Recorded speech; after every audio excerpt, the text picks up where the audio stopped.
नमस्कार, स्वागत है आप सभी का एफएम न्यूज देख रहे हैं आप और आपके साथ मैं हूं नितीशा बंसल। चलिए शुरू करेंगे उत्तर प्रदेश से जुड़ी खबरों का ये सिलसिला।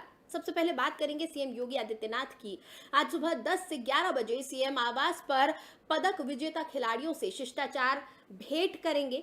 और आपको बता दें कि इन खिलाड़ियों ने 26वीं अखिल भारतीय खेलकूद प्रतियोगिता में पदक जीता था। इसके बाद योगी सीएसआर फंड से वन विभाग की गाड़ियों को फ्लैग ऑफ करेंगे। योगी 25 मोटर बाइक्स और 34 स्कूटी को भी हरी झंडी दिखाएंगे। अंत में सीएम योगी जन आंदोलन 2022 की कॉफी टेबल बुक का विमोचन करेंगे। तो सीएम योगी आदित्यनाथ का आज कार्यक्रम है। आज पदक विजेता खिलाड़ियों के साथ शिष्टाचार मुलाकात करेंगे सीएम, और इसके साथ ही सीएसआर फंड से वन विभाग की गाड़ियों को फ्लैग ऑफ भी करेंगे।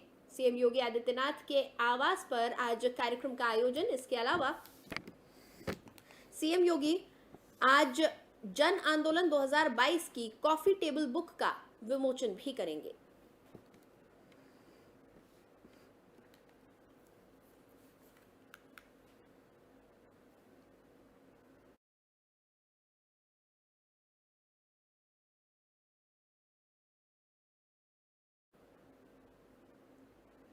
चलिए आगे बढ़ेंगे। उत्तर प्रदेश में निकाय चुनाव को लेकर आज सुप्रीम कोर्ट में सुनवाई होगी। इससे पहले 24 मार्च को सुनवाई होनी थी, लेकिन सुप्रीम कोर्ट ने इसे टाल दिया था और 27 मार्च को सुनवाई के लिए नई तिथि तय कर दी गई थी।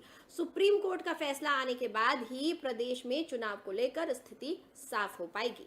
उधर सुनवाई के दौरान राज्य सरकार की ओर से पक्ष रखने के लिए प्रमुख सचिव नगर विकास समेत कानून विभाग की कई अधिकारियों की टीम रविवार को ही दिल्ली पहुंच गई।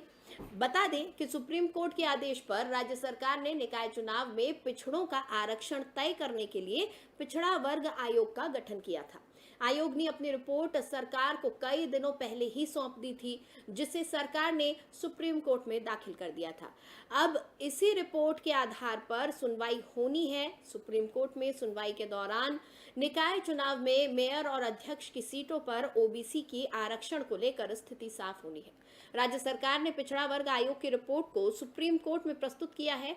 इसमें पिछड़ों को अधिकतम 27% आरक्षण देने के बारे में पूरी रिपोर्ट है। सुनवाई के दौरान चुनाव कराने की अनुमति नगर विकास विभाग की ओर से मांगी जाएगी। अनुमति मिलने के साथ ही मेयर और अध्यक्ष की सीटों के आरक्षण की प्रक्रिया शुरू कर दी जाएगी।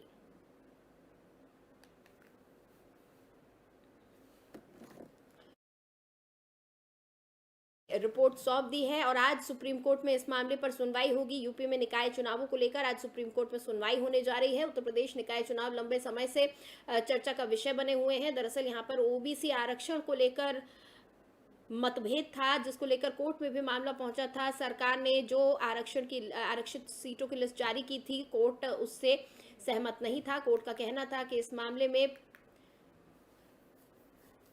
चुनाव भले ही देरी से करवाए जाएं, लेकिन पहले ओबीसी आरक्षण तय किया जाए और उसके बाद ही यहां पर आरक्षित सीटों का नाम और उनकी लिस्ट जारी की जाए। उत्तर प्रदेश में निकाय चुनाव को लेकर आज सुप्रीम कोर्ट में सुनवाई होनी है और इससे पहले आपको बता दें कि 24 मार्च को सुनवाई होनी थी, लेकिन सुप्रीम कोर्ट ने इसे टाल दिया था और 27 मार्च को सुनवाई के लिए नई तिथि तय कर दी थी। सुप्रीम कोर्ट का फैसला आने के बाद ही प्रदेश में चुनाव को लेकर स्थिति साफ हो पाएगी। उधर सुनवाई के दौरान राज्य सरकार की ओर से पक्ष रखने के लिए प्रमुख सचिव नगर विकास समेत कानून विभाग के कई अधिकारियों की टीम रविवार को ही दिल्ली पहुंच गई। और आपको ये भी बता दें कि सुप्रीम कोर्ट के आदेश पर राज्य सरकार ने निकाय चुनाव में पिछड़ों का आरक्षण तय करने के लिए पिछड़ा वर्ग आयोग का गठन किया था। आयोग ने अपनी रिपोर्ट सरकार को कई दिन पहले ही सौंप दी थी, जिसे सरकार ने सुप्रीम कोर्ट में दाखिल कर दिया था। अब इसी रिपोर्ट के आधार पर सुनवाई होनी है। सुप्रीम कोर्ट में सुनवाई के दौरान निकाय चुनाव में मेयर और अध्यक्ष की सीटों पर ओबीसी के आरक्षण को लेकर स्थिति साफ होनी है। राज्य सरकार ने पिछड़ा वर्ग आयोग की रिपोर्ट को सुप्रीम कोर्ट में प्रस्तुत किया, जिसमें पिछड़ों को अधिकतम 27% आरक्षण देने के बारे में पूरी रिपोर्ट है। सुनवाई के दौरान चुनाव कराने की अनुमति नगर विकास विभाग की ओर से मांगी जाएगी। अनुमति मिलने के साथ ही मेयर और अध्यक्ष सीटों के लिए आरक्षण की प्रक्रिया शुरू कर दी जाएगी।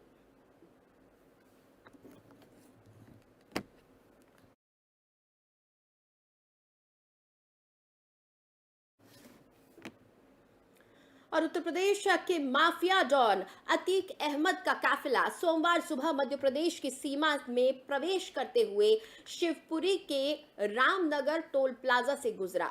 यहां सुबह करीब 6:30 बजे अतीक अहमद को इस दौरान अतीक ने दिया और पहले कुछ भी कहने से मना कर दिया, लेकिन जब उससे दोबारा पूछा गया कि जिस तरह के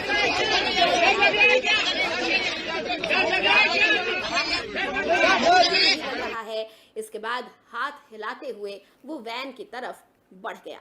मध्य प्रदेश की सीमा की बात करें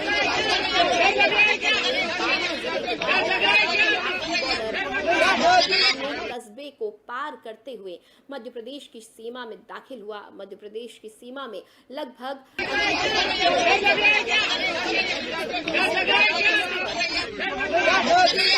तय किया। शिवपुरी के करेरा और दिनारा कस्बे से सटे हुए 4 लेन से